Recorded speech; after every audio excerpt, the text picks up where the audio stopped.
Welcome to A Course in Miracles Workbook for Students, Lesson 256. God is the only goal I have today. The way to God is through forgiveness here. There is no other way. If sin had not been cherished by the mind, what need would there have been to find the way to where you are? I'm going to pause here and say, we're taught in A Course in Miracles that our true self is already in heaven, that we never left, except for perceptually. We are still whole and complete. We are still as God created us. But when you're lost in a nightmare, you're not perceptually aware of that truth.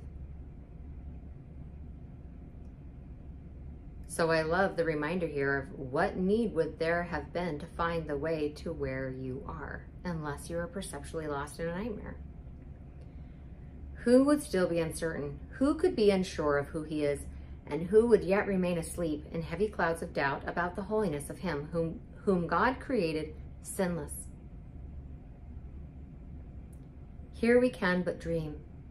But we can dream we have forgotten him in whom all sins remains impossible.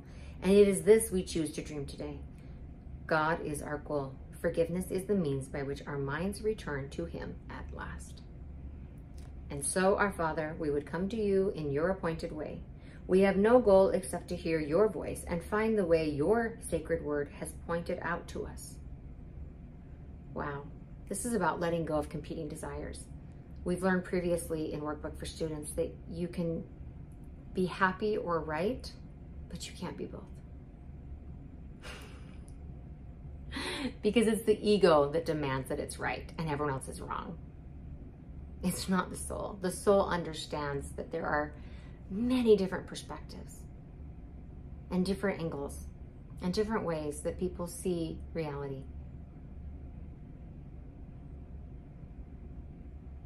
And that when we insist that everyone see things through our eyes and see things exactly through the lens of our human filter, that we're choosing war.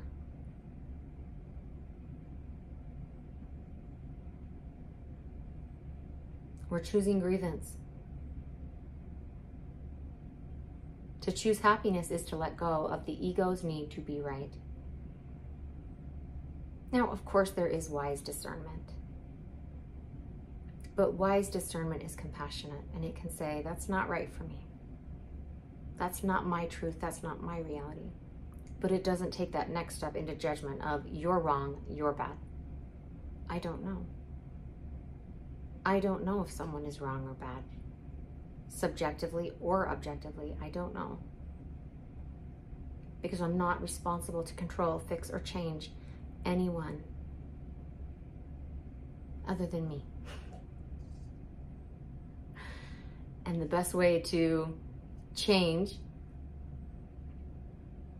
aka release myself from the nightmare, myself, is through choosing love and choosing forgiveness and letting go.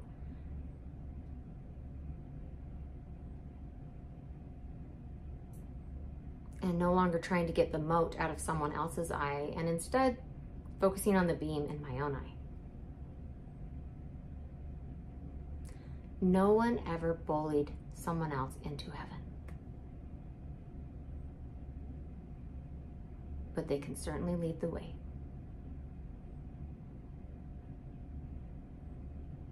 I love you. Thank you for being here. Thank you for being the brilliant and bright star that you are, and lighting the path for so many who look to you as an example of compassion, charity, and love. And we can be that example without sacrificing anything of value. We simply let go of the things that were hurting us and had no value to begin with. So we're asked to give up nothing in return for everything. Thank you for joining me, and I will see you tomorrow for lesson 257.